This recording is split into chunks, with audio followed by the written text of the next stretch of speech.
Páscoa. Amém, irmãos? Fique em choque, não sabe por quê? A palavra diz que onde o Espírito do Senhor está, ali há liberdade. Nós estamos em casa, em família. Amém? Muitas pessoas, elas estão acostumadas a se relacionar com Deus de uma forma tão, sabe, que não é ela. No dia a dia, aí chega aqui e vira sei lá o quê, uma estátua, todo engessado. Não pode brincar, não pode falar, não, porque eu estou... Irmão, Jesus, ele tinha os seus momentos também, com certeza, de estar ali com os discípulos, tendo comunhão, e é compartilhando a palavra dessa forma que você vai ser abençoado, amém?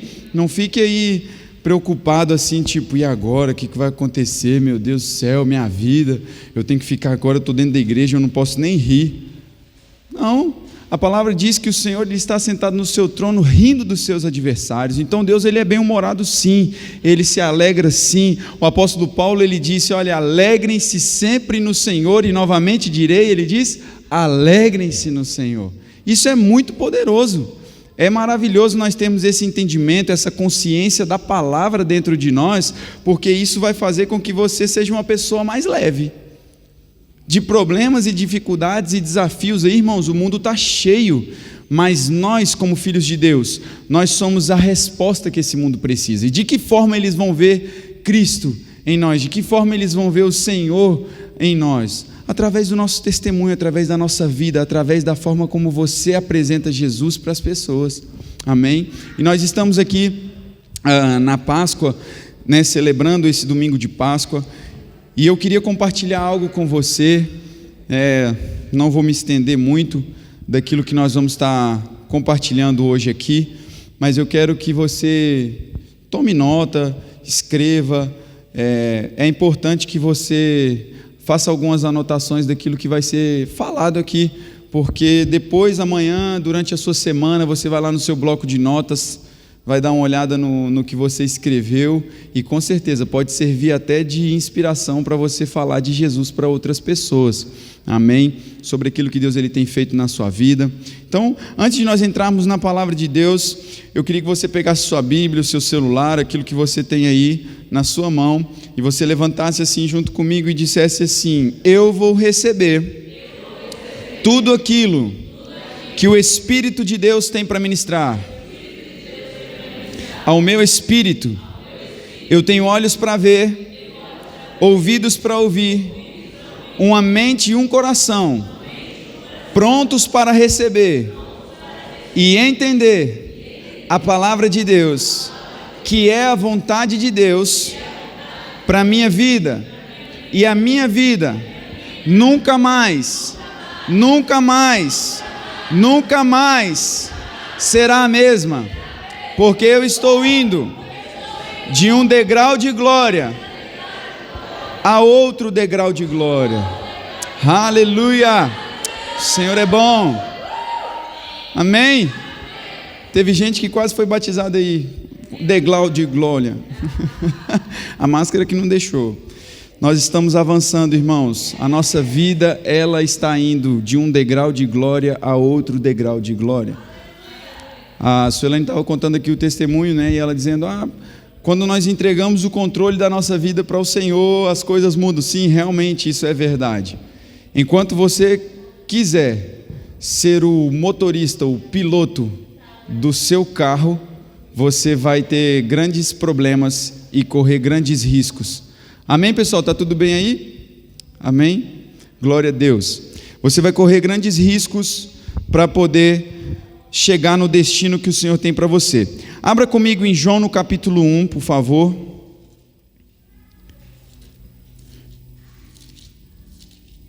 João capítulo 1, verso 29. Nós estamos sendo conduzidos pelo Espírito, irmãos, todos os dias. Quando parece que nada está acontecendo, tudo está acontecendo. Não somos guiados pelo que vemos, mas é por aquilo que cremos. Aleluia. Se a sua expectativa estiver naquilo que você simplesmente vê, vai ser difícil você ter uma vida de fé saudável, porque a fé ela é uma certeza, uma convicção daquilo que nós ainda não vimos, mas daquilo que nós cremos que já recebemos no Senhor. É uma certeza, pronto, gerou convicção, eu tenho certeza.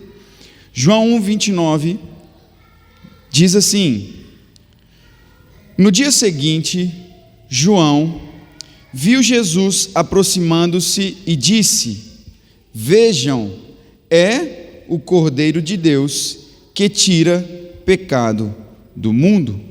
Este é aquele a quem eu me referi quando disse: vem depois de mim um homem que é superior a mim, porque já existia antes de mim. Eu mesmo não o conhecia, mas por isso é que vim batizando com água, para que ele viesse a ser revelado a Israel. Então João deu o seguinte testemunho: eu vi o Espírito descer dos céus como pomba e permanecer sobre ele. Eu não o teria reconhecido se aquele que me enviou para batizar com água não me tivesse dito: aquele sobre quem você vira o Espírito descer e permanecer, esse é o que batiza com o Espírito Santo. Eu vi e testifico que este é o Filho de Deus. Amém? Quero a sua atenção aqui, irmãos, nesses poucos minutos que nós vamos compartilhar da palavra. Pastor, o que isso tem a ver com a Páscoa, né? Tem tudo a ver, irmãos. Como a Dani leu aqui em Êxodo, quando Deus estabeleceu aqueles princípios sobre o cordeiro que haveria de ser morto, sobre o sangue do animal ser derramado, sobre a carne do animal ser comida, tudo isso, o beber o sangue, o passar o sangue nos umbrais das portas, tudo isso estava apontando para o único sacrifício, o sacrifício perfeito, que foi o sacrifício de Jesus por nós. E isso simboliza a Páscoa, de uma forma, obviamente, Jesus, o Cordeiro de Deus, enviado pelos nossos pecados, para que ele fosse morto, para que ele fosse castigado, através do quê? Do meu pecado, do seu pecado, posto sobre ele, para que a nossa culpa repousasse todinha sobre Jesus, e hoje nós tivéssemos acesso a Deus. Só que é interessante que desde o início de toda a trajetória de Jesus, ele veio para servir em primeiro lugar de exemplo para mim e para você, para nós entendermos de que um homem, um ser humano, tem gente que fala aquela frase que eu não concordo, que é: Jesus era 50% homem, 50% Deus. Não, ele era 100% homem, 100% Deus. Se você tem emoções, Jesus também tinha emoções. Se você tinha sentimentos, Jesus também tinha sentimentos. Se você se cansa, Jesus também se cansava. Se você se alegrava, Jesus também se alegrava. Por quê? Porque tudo aquilo que nós estamos passando ou passaremos, Jesus ele já passou, ele já sabe. Ele diz assim: olha, tem de bom ânimo, eu venci o mundo. Ainda que vocês tenham muitas aflições, eu sei que vocês passarão por aflições, eu sei que vocês passarão por tentações, por dificuldades, por provações, porém tenham bom ânimo, eu venci o mundo. Então nós entendemos que se Cristo está em nós e Ele nos deu essa garantia de vitória, de que Ele já venceu o mundo, o sacrifício dele, irmãos, nós temos que fazer valer a pena. A Páscoa não pode se resumir para você somente em comer um chocolatinho e ficar por isso mesmo. Comer um ovo de Páscoa e uma amêndoa e achar que isso está tudo bem.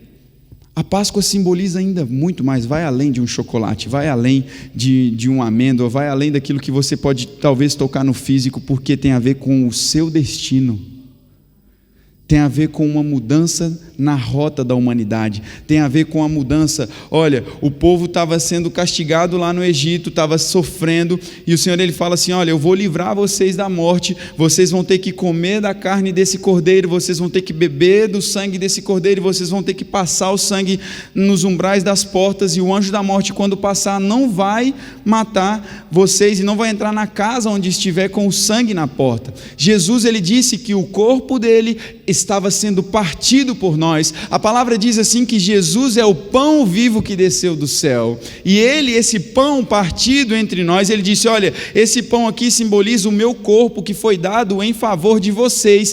Todas as vezes que vocês comerem do pão, beberem do sangue, vocês estão anunciando que nós temos uma aliança até que eu volte. Vocês estão testemunhando, vocês estão testificando de que algo está acontecendo, e é uma aliança eterna, é algo perpétuo que o Senhor ele fez comigo e com você, irmãos, para dar testemunho. E João Batista ele vinha dando testemunho. Olha o que ele diz: no dia seguinte, quando João Batista ele viu, para você entender, João Batista, o sobrenome dele não era Batista, viu? Ele era conhecido porque ele batizava as pessoas. Amém? João Batista, ele viu Jesus aproximando e disse: vejam, é o Cordeiro de Deus que tira o pecado do mundo. Este é aquele a quem eu anunciava. Olha o que ele diz no verso 30. Este é aquele a quem eu me referi quando disse: vem depois de mim um homem que é superior a mim, porque já existia antes de mim. Olha a profundidade do que João Batista falava. Esse camarada que vocês estão vendo aí, ele está vindo depois de mim, mas ele já existe antes de mim. E tem gente que pensa que Deus ele começou a pensar em você agora, quando você nasceu. Eita, rapaz, nasceu aqui o Jean, o que eu vou fazer com o Jean? A palavra diz assim que ele já sonhava com a gente, ele já planejou todos os nossos dias, nós ainda estávamos no ventre, estava lá aquele embriãozinho ainda, Deus já tinha designado todos os seus dias. Ah, pastor, mas se Deus fez todos os meus dias, designou todos os meus dias, por que eu estou passando por tanta dificuldade? Ou por que eu estou passando por tanto problema, por tanta provação, por tanto isso, por tanto aquilo? Talvez, irmãos, existem coisas que são decisões que você vai tomar, que vão acarretar consequências para a sua vida, ainda que um pai ele diga assim para o filho: olha filho, eu quero que você vá estudar na faculdade, que você tenha uma profissão assim e tal, e você seja uma pessoa que vai casar, vai ter princípios, vai ser assim, assado. O que acontece? O filho pode escolher seguir aquela instrução do pai, ou pode escolher não querer estudar, não trabalhar, não fazer nada da vida dele, e depois ele vai chegar para o pai e dizer assim: você é um pai mau, porque a minha vida está ruim, eu não tenho dinheiro, eu não tenho emprego, eu não tenho qualificação nenhuma, porque você é um pai ruim. Está certo agir dessa forma? Não. E tem pessoas que agem assim com Deus, não se preparam, não jejua, não ora, não busca relacionamento com a palavra, aí chega num momento onde quer viver realmente o que a ressurreição de Cristo traz para nós, fica achando que Deus é culpado do meu não crescimento espiritual, sendo que eu preciso ser intencional naquilo que eu vou decidir fazer para o Senhor. Deus ele desenhou os seus dias, ele tem um plano para você. Jesus ele se entregou, não foi só por alguns não, ele se entregou por todos, e a vontade de Deus, a palavra diz assim, é de que todos sejam salvos. Qual é a vontade de Deus? Que todos sejam salvos e cheguem ao pleno conhecimento da verdade. Então não é da vontade de Deus que todos vão para o inferno não foi feito para mim, não foi feito para você, o inferno foi feito para Satanás e os seus demônios, os seus anjos lá, mas irmãos, nós fomos feitos para reinar em vida com o Senhor, e para isso você precisa se posicionar na palavra, entender esses princípios. João ele está dando testemunho de que Cristo Jesus era o Filho de Deus, o Cordeiro. Ele disse assim: olha, tudo aquilo que eu falava com vocês lá atrás, vocês podem dar credibilidade, porque agora vai se manifestar, vem aí diante de vocês o Cordeiro de Deus, o que tira pecado do mundo. É muito poderoso nós lembrarmos disso. Abra comigo em Lucas no capítulo 24.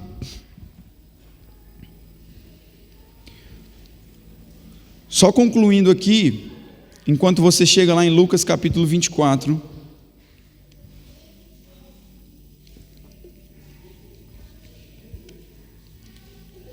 concluindo aqui essa questão,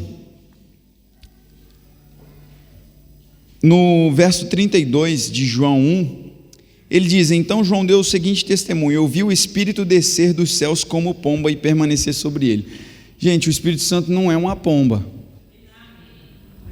Amém? Porque tem gente que pensa que ele é uma pombinha branca,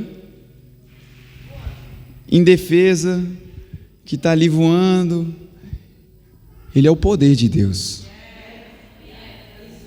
A palavra não disse que a mesma pomba que ressuscitou Jesus dentre os mortos, não, falou o mesmo Espírito, o mesmo poder que ressuscitou a Cristo dentre os mortos, vivifica o vosso corpo mortal.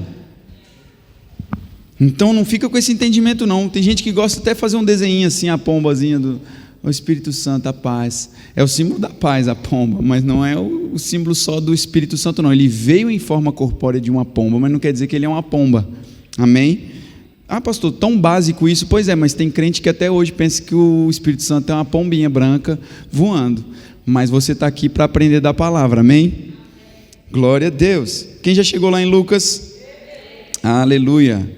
Lucas capítulo de número 24, eu queria que você abrisse aí no verso de número 13. Glória a Deus. E diz assim: naquele mesmo dia, 2 deles estavam indo para um povoado chamado Emaús, a 11 quilômetros de Jerusalém. No caminho conversavam a respeito de tudo o que havia acontecido. Enquanto conversavam e discutiam, o próprio Jesus se aproximou e começou a caminhar com eles, mas os olhos deles foram impedidos de reconhecê-lo. Ele lhes perguntou sobre o que vocês estão discutindo enquanto caminham? E eles pararam com os rostos entristecidos. Um deles, chamado Cleopas, perguntou-lhe: você é o único visitante em Jerusalém que não sabe das coisas que ali aconteceram nesses dias? Que coisas? Perguntou ele. Jesus era bem-humorado. O que aconteceu com Jesus de Nazaré? Responderam eles. Ele era um profeta poderoso em palavras e em obras diante de Deus e de todo o povo. Os chefes dos sacerdotes e as nossas autoridades o entregaram para ser condenado à morte e o crucificaram. E nós esperávamos que era ele que ia trazer a redenção a Israel. Hoje é o 3º dia desde que tudo isso aconteceu, e algumas das mulheres entre nós nos deram um susto hoje. Foram de manhã bem cedo ao sepulcro e não acharam o corpo dele. Voltaram e nos contaram ter tido uma visão de anjos que disseram que ele está vivo. E alguns, eu esperava pelo menos um amém. Alguns dos nossos companheiros foram ao sepulcro e encontraram tudo exatamente como as mulheres tinham dito, mas não viram. E ele lhes disse: como vocês custam a entender e como demoram a crer em tudo que os profetas falaram? Não devia o Cristo sofrer essas coisas para entrar na sua glória? E começando por Moisés e todos os profetas, explicou-lhes o que constava a respeito dele em torno das Escrituras. E ao se aproximarem do povoado para o qual estavam indo, Jesus fez com quem ia mais adiante.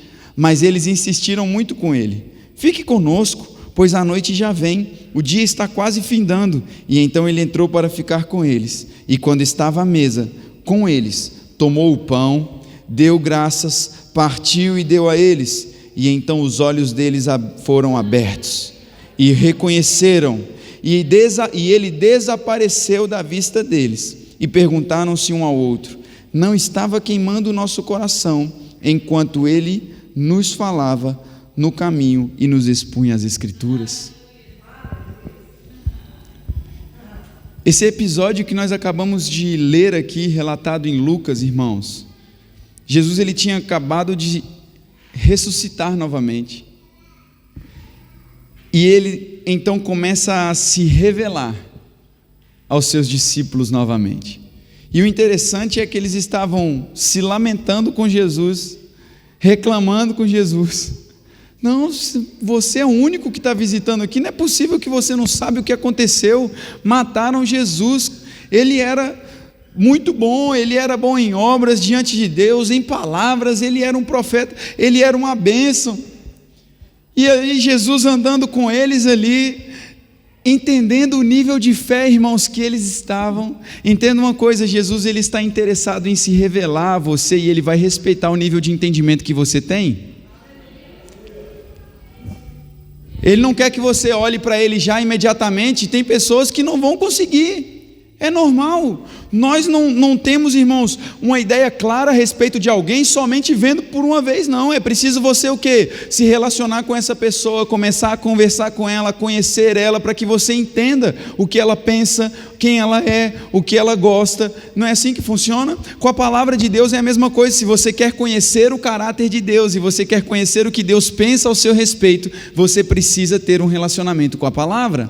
E aí a gente começa a olhar e eles começam a conversar, a dizer para Jesus, eles não tinham reconhecido ainda, até um momento em que Jesus ele começa a perder ali a paciência, e Jesus fala assim: olha, vocês demoram muito para entender, vocês custam para entender, era necessário que ele sofresse. Pedro, certa vez conversando com Jesus, ele teve uma revelação poderosa. Jesus ele perguntou assim: o que eles lá fora estão dizendo que eu sou? Aí um dos discípulos disse assim: uns dizem que você é um profeta, outros dizem isso, outros dizem aquilo. E aí Jesus fala assim: e vocês? Quem vocês dizem que eu sou? E Pedro, inspirado pelo Espírito Santo, ele fala assim: tu és o Cristo, o Filho do Deus vivo. E Jesus fala assim para Pedro: olha, isso você não vem de você, foi revelado a você pelo Espírito do Pai, uma revelação. Só que versículos a seguir, o próprio Pedro, Jesus relatando que ele iria sofrer, que ele precisava morrer, o próprio Pedrão foi lá querer falar assim: não, isso jamais vai te acontecer. E qual foi a resposta de Jesus para Pedro? Para trás de mim, Satanás. Jesus não estava chamando Pedro de Satanás, não, mas Jesus sabia que havia uma influência naquilo que Pedro estava querendo dizer. Então é importante você também entender que se você não tiver cuidado, irmãos, uma pequena sugestão do diabo pode tirar você do plano e do propósito que Deus tem para você. Um pequeno pensamento. Era uma atitude boa de Pedro, querer defender Jesus. Ele falou: não, isso jamais vai acontecer com o Senhor, você não vai morrer não, nós estamos aqui, nós vamos te defender. Mas irmãos, você precisa entender que se você não tiver uma mente renovada pela palavra, vai ser um campo minado para Satanás querer entrar e começar a minar suas decisões, aquilo que você vai fazer, as sugestões. Tem nada a ver não, o mundo hoje é moderno, estão falando aí que a Bíblia precisa ser atualizada. Isso é a maior mentira que existe, irmãos. A palavra de Deus, ela sempre foi atual, ela é mais atualizada do que o jornal que vai sair amanhã. Ela é a verdade de Deus, imutável, poderosa, infalível, inquebrável. Ela funciona em qualquer nação, em qualquer lugar, desde que ela seja colocada em prática com fé, irmãos, e com entendimento. Não ficar dando sugestões, não, porque isso vai tirar você do propósito, e isso vai fazer com que você fique às vezes igual os discípulos, vendo Jesus curar, vendo Jesus fazer as coisas. Jesus já tinha dito para eles o que ia acontecer: olha, eu vou morrer, eu vou sofrer, mas vai ser para um benefício para vocês, eu vim trazer vida para vocês. Aí eles começam a conversar e dizer assim: não, a gente esperava que era ele, mas afinal não é não. Foi o que nós acabamos de ler no verso de número 20 e 21. Os chefes dos sacerdotes e as nossas autoridades o entregaram para ser condenado à morte e o crucificaram. E nós esperávamos que era ele que ia trazer redenção. A esperança deles tinha ido a água abaixo, irmãos.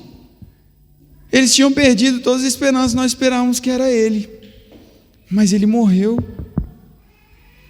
Aí chega na parte que eu mais gosto, irmãos, lá no verso de número 30, quando estava à mesa com eles,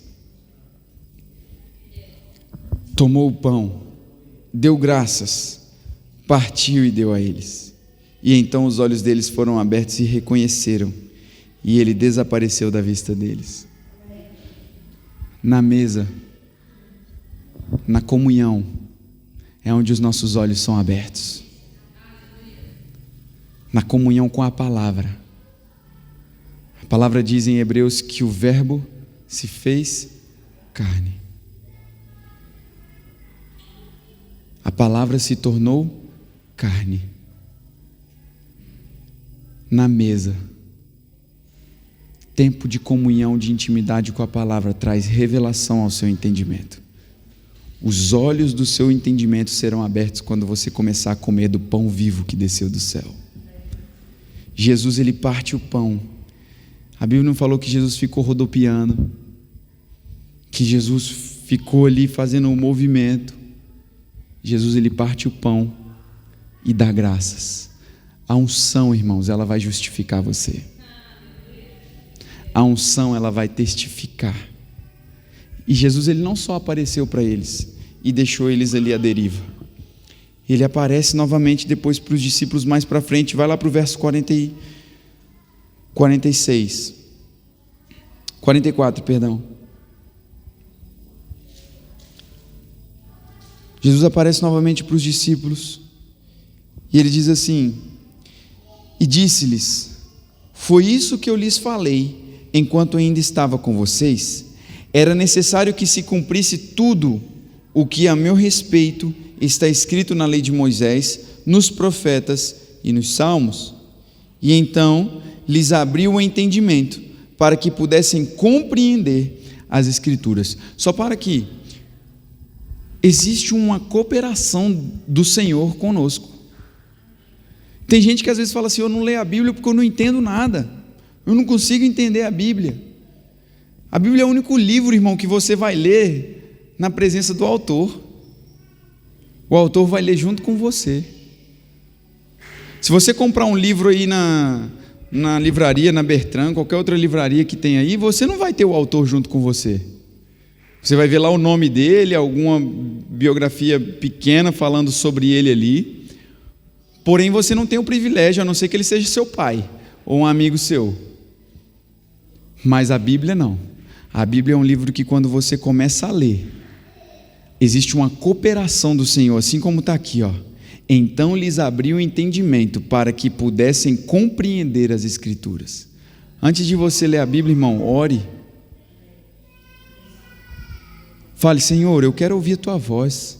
Pai, aquele pastor de bigode falou que isso aqui é a tua palavra. Eu quero ver essa palavra se tornar vida dentro de mim. Aí você vai começar a ver que você vai começar a deixar a Bíblia ler você. Comportamentos que não são condizentes com aquilo que a palavra está dizendo que você é, começa a mudar. A linguagem que você usa começa a mudar. A forma como você se comporta, a forma como você se relaciona, tudo à sua volta começa a mudar quando você entende que alguém morreu para que uma realidade estivesse disponível para você viver aqui na terra. E olha o que está dizendo lá no verso de número 46. E lhes disse: está escrito que o Cristo haveria de sofrer e ressuscitar dos mortos no terceiro dia, e que em seu nome seria pregado o arrependimento para perdão de pecados a todas as nações, começando por Jerusalém. Vocês são testemunhas dessas coisas. E eu lhes envio a promessa de meu Pai, mas fiquem na cidade até serem revestidos do poder do alto. Jesus ele falou assim: olha, tudo isso que aconteceu aqui foi para que se cumprisse, mas a partir de agora vai começar uma nova etapa nessa história aí, e é com vocês. Para isso vocês fiquem na cidade até que vocês sejam revestidos de poder. E como que tudo que Jesus fala, tudo que está na palavra se cumpre. Abre comigo em Atos no capítulo 1.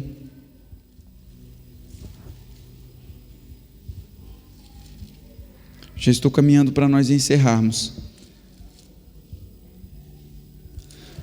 Eu quero ler com você Atos capítulo 1. E nós vamos ler a partir do versículo de número 8.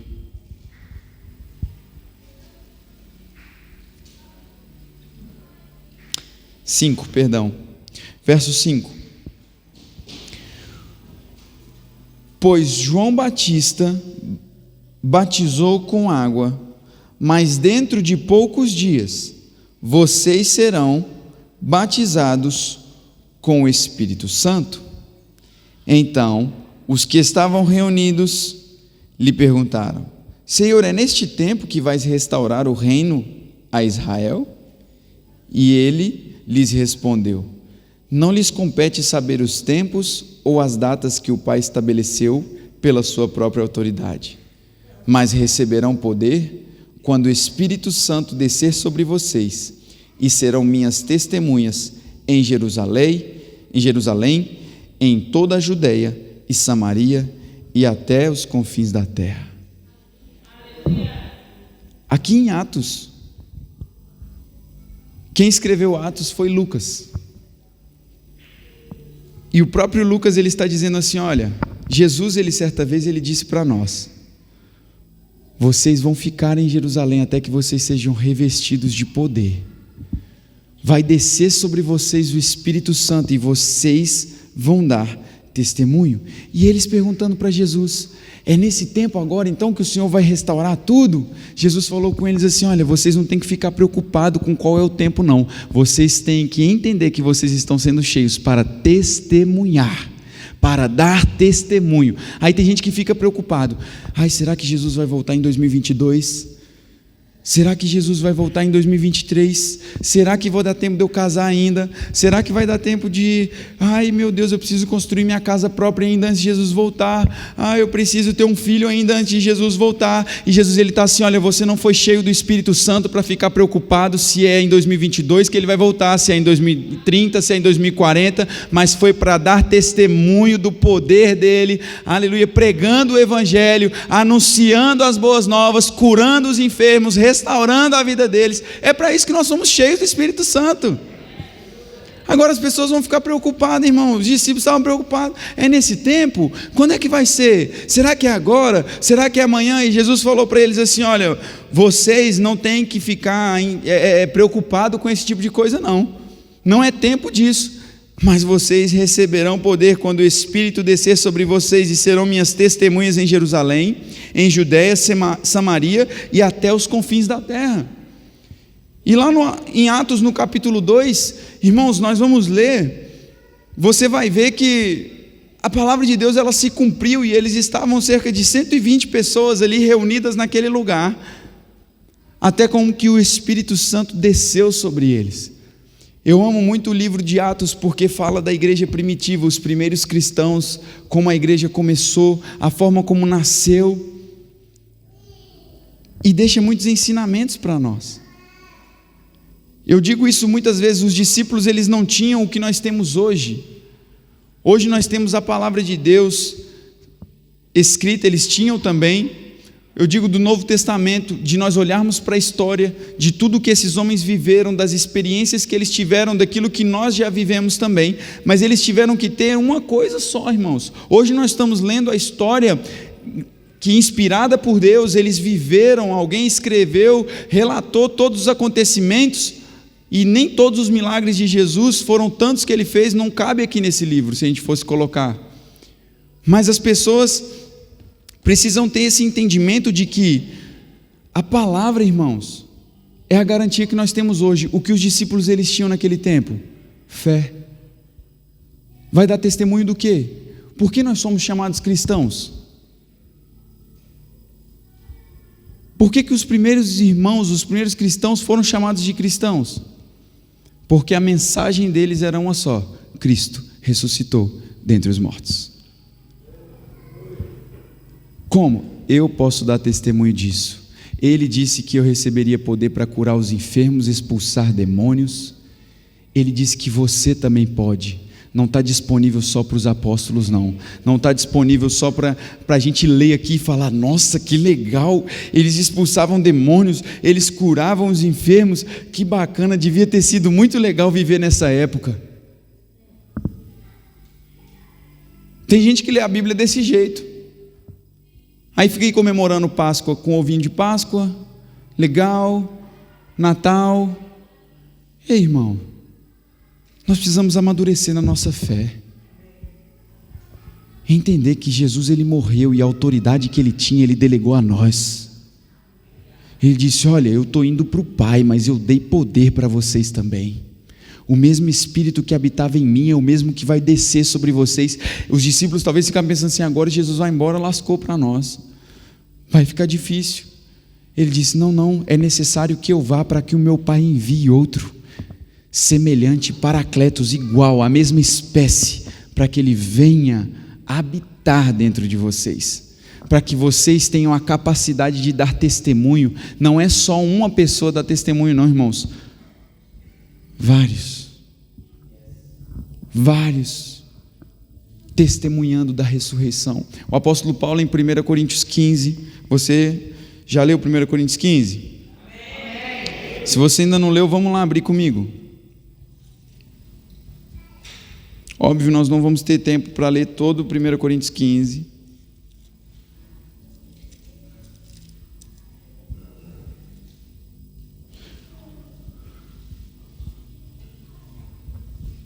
Primeiro Coríntios 15, no verso 1, está dizendo assim: irmãos, quero lembrar-lhes o evangelho que preguei, o qual vocês receberam e no qual estão firmes. Por meio deste evangelho vocês são salvos, desde que se apeguem firmemente à palavra que lhes preguei. Caso contrário, vocês têm crido em vão. Na quinta-feira nós falamos sobre isso. Tiago, ele disse que o homem que pratica a palavra, ele vai ser feliz em tudo que ele fizer, mas o homem que simplesmente lê a palavra e não a pratica, ele é semelhante a um homem que olha a sua imagem no espelho e ele, voltando-se, esquece de como ele era. A palavra de Deus é o espelho que vai refletir a nossa vida. Se você quer ser um cristão, irmãos, que faz valer a pena a sua vida, você precisa praticar a palavra. E é o que o apóstolo Paulo está dizendo aqui, ó. Esse evangelho é por meio dele que vocês são salvos, desde que se apeguem firmemente à palavra que eu lhes preguei. Caso contrário, vocês têm crido em vão. Caso contrário, você tem vindo no culto em vão. Caso contrário, você está indo no culto da sua igreja em vão, está lendo a Bíblia em vão. Se você não crê, irmãos, que esse evangelho é o poder de Deus para salvar você, para livrar você, para curar enfermos, para operar milagres e maravilhas, irmãos, você está crendo em vão. Que isso, pastor? Que doideira é essa? É a Bíblia que está dizendo isso. Se você não praticar a palavra, a sua fé está sendo inútil. Não adianta nada, irmãos, nós só confessarmos com a nossa boca: eu creio que Jesus Cristo ele veio em carne, que ele morreu, mas eu não estou praticando aquilo que ele disse para eu praticar. E ele disse: se vocês me conhecem, vocês obedecerão os meus mandamentos. Se vocês me amam, vocês vão obedecer aquilo que eu estou falando para vocês poderem fazer. Verso 3: pois o que primeiramente lhes transmiti foi o que eu recebi de Cristo, que morreu pelos nossos pecados, segundo as Escrituras, foi sepultado e ressuscitou no terceiro dia, segundo as Escrituras, e apareceu a Pedro, e depois aos 12, depois disso apareceu a mais de 500 irmãos de uma só vez, e a maioria dos quais ainda vive, embora alguns já tenham adormecido. Depois apareceu a Tiago, e então a todos os apóstolos, e depois destes apareceu também a mim, como um dos que nasceu fora do tempo. Pois eu sou o menor dos apóstolos, nem sequer mereço ser chamado apóstolo, porque persegui a igreja de Deus. Mas pela graça de Deus eu sou o que sou, e a sua graça para comigo não foi inútil. Antes, trabalhei mais do que todos eles, contudo não eu, mas a graça de Deus comigo. Portanto, quer tenha sido eu, quer tenha sido eles, é isso que pregamos, e é isso que vocês creram. É muito interessante que o apóstolo Paulo ele se coloca numa condição, ele diz assim: olha, eu não era nem digno, não era nem para eu estar aqui falando para vocês, porque eu estava perseguindo vocês, matava vocês. Quantos sabiam que o apóstolo Paulo torturava mesmo as pessoas que tinham a fé em Jesus? Talvez você pode pensar: não tem jeito para mim mesmo não, acho que Deus não vai gostar de mim não. Vai, você já torturou alguém, já matou alguém pela fé? Não, acredito que não. Ainda que você tenha feito isso, irmãos, mas se você abrir o seu coração para o Senhor, independente do que você fez, existe um novo e um vivo caminho preparado para você. O véu ele foi rasgado de alto a baixo. O mais interessado em rasgar o véu foi Deus. Foi lá de cima que começou a abrir o véu. Eu tenho a solução para essa humanidade. Eu vou resolver. O meu cordeiro já foi enviado, ele vai morrer, mas juntamente quando ele levantar, muitos serão levantados junto com ele. É necessário que ele morra, mas quando ele morrer, uma semente, para ela poder dar fruto, ela tem que fazer o quê? Morrer. Jesus ele veio, foi plantado aqui nessa terra, morreu, e quando ele ressuscitou, ele nos ressuscitou juntamente com ele. Era isso que Jesus estava falando para Nicodemos e ele não entendeu. Jesus falou para Nicodemos: olha, é necessário você nascer de novo. Eu imagino essa conversa, gente, pensa, nascer de novo, mas então já não dá mais. Ele: não, é da água e do Espírito. O corpo físico talvez não vai mudar muito não, mas por dentro você se torna uma nova criatura. Por dentro tudo se fez novo em você, uma nova identidade foi criada em você, você se torna participante da natureza divina, o Espírito do Senhor se movendo através de você, você se movendo através do Espírito. Entenda isso. Como assim, pastor? Olha aqui o verso que nós acabamos de ler, o apóstolo Paulo no verso 10. Mas pela graça de Deus eu sou o que sou, e a sua graça para comigo não foi inútil. Não faça com que a graça de Deus seja inútil para você, irmãos. Faça valer a pena. A graça não é um lugar para você pecar. A graça não é um lugar que te dá a segurança de você não ser fulminado, de você morrer queimado, mas a graça é uma plataforma que está te lançando para o seu propósito. Está dizendo assim, olha, se você errou, você não erra mais, mas você segue adiante porque foi perdoado. Aleluia, existe um acesso preparado para você. Não faça essa graça ser inútil. E ele diz, eu antes trabalhei mais do que todos eles, contudo não eu, mas a graça de Deus comigo. Portanto, quer tenha sido eu, ou quer tenha sido eles, isso é o que pregamos e é isso que vocês creem. Não faça com que a graça de Deus seja inútil para você. Não deixe, sabe, o sacrifício de Cristo se tornar algo normal, banal. Todos os dias você precisa agradecer a Deus, dizer, pai, eu tinha uma conta que não era para... eu não tinha como pagar. Abre lá comigo em Colossenses, por favor. Colossenses, pessoal, auxilia aí, alguém estiver com dificuldade de encontrar.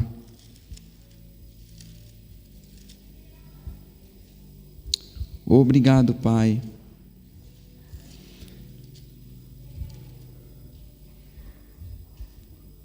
Verso de número, Colossenses capítulo 2, verso 12, e eu vou ler esse versículo e nós vamos encerrar, orando.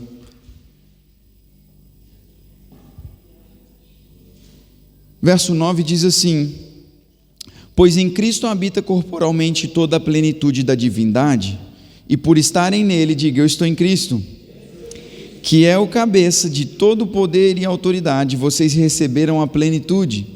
Nele também vocês foram circuncidados, não com uma circuncisão feita por mãos humanas, mas com a circuncisão feita por Cristo, que é o despojar do corpo da carne. E isso aconteceu quando vocês foram sepultados com ele no batismo, e com ele foram ressuscitados mediante o quê? A fé no poder de Deus que o ressuscitou dentre os mortos. Aqui nós estamos falando sobre o quê? Doutrinas básicas. Quantas são as doutrinas básicas da Bíblia? 6 doutrinas básicas, e elas estão em Hebreus 6, e aqui ele está falando sobre essa ressurreição dos mortos, e você viu que não fui eu que disse que você ressuscitou juntamente com Cristo, mas está na palavra, que nós fomos ressuscitados mediante a fé no poder de Deus que o ressuscitou dos mortos. E verso 13, quando vocês estavam mortos em pecados e na incircuncisão de sua carne, Deus os vivificou com Cristo, e Ele nos perdoou todas as transgressões, e cancelou a escrita de dívida que consistia em ordenanças e que nos era contrária. Ele a removeu, pregando-a na cruz, e tendo despojado os poderes e as autoridades, fez deles um espetáculo público, triunfando sobre eles na cruz. Aleluia! O escrito de dívida que consistia em nosso nome, Ele pagou. Ontem nós fomos almoçar em um lugar e nós pagamos uma conta. Ainda que nós fomos enganados, que falaram que era um preço e foi outro, mas nós tivemos que pagar. Porque nós somos cristãos, crente. Amém. Só que uma vez que aquela mulher deu o talão para nós, uma conta você não vai pagar ela 2 vezes. Depois que nós almoçamos, sentamos ali assim num sofazinho que tinha. Teve uns que tiveram revelações que vocês não vão conseguir suportar, de tanto que dormiram naquele sofá. Porém, se a mulher chegasse ali para nós com aquele papel e dissesse assim, olha, desculpa, essa conta aqui é para vocês poderem pagar. A gente olhar para ela e falar assim, ué, mas já está pago. Estou até com troco aqui no meu bolso. Está pago. Sabe o que eu quero dizer para você, irmãos? A dívida que o diabo às vezes fica trazendo para você querer pagar toda vez, está pago. Ah, mas você, lá atrás, no passado, você fazia isso, você era aquilo. Você acha que... Ei, está pago. Não sei do que você está falando. Ah, você está doente. Está pago. Ele levou na cruz todas as enfermidades. Ele levou doença, Ele levou pobreza, Ele levou miséria, Ele levou tudo isso para que nele nós recebêssemos a plenitude de tudo que Deus é. Você pode ficar de pé? Vamos orar. Aleluia. Nele, irmãos,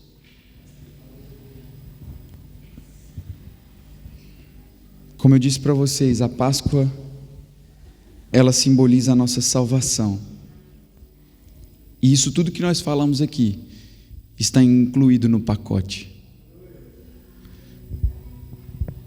Além de você ter recebido em Cristo, permanecendo nele, a salvação da sua alma, você também recebeu poder, autoridade, para que você também possa conduzir outros a serem salvos, a alcançarem também. Existe essa autoridade disponível em você. Existem pessoas que dependem de você. Existem pessoas que dependem que você não faça com que a graça de Deus seja inútil, mas que você trabalhe. O apóstolo Paulo, ele disse, pode parecer para alguns até meio que um posicionamento meio soberbo. Eu fiz muito mais, trabalhei muito mais do que todos eles. Mas ele disse assim, olha, não eu, mas a graça de Deus comigo. O que Deus ele pode fazer, irmãos, através de uma pessoa só? O apóstolo Paulo, ele escreveu 13 cartas do Novo Testamento. Você tem noção do que é isso? 13. Ele trabalhou muito. Ele fez muito para o Senhor, e isso está disponível para mim e para você também. Nós não temos que ficar só aquele crente domingueiro, não. Ah, não vou fazer nada, não.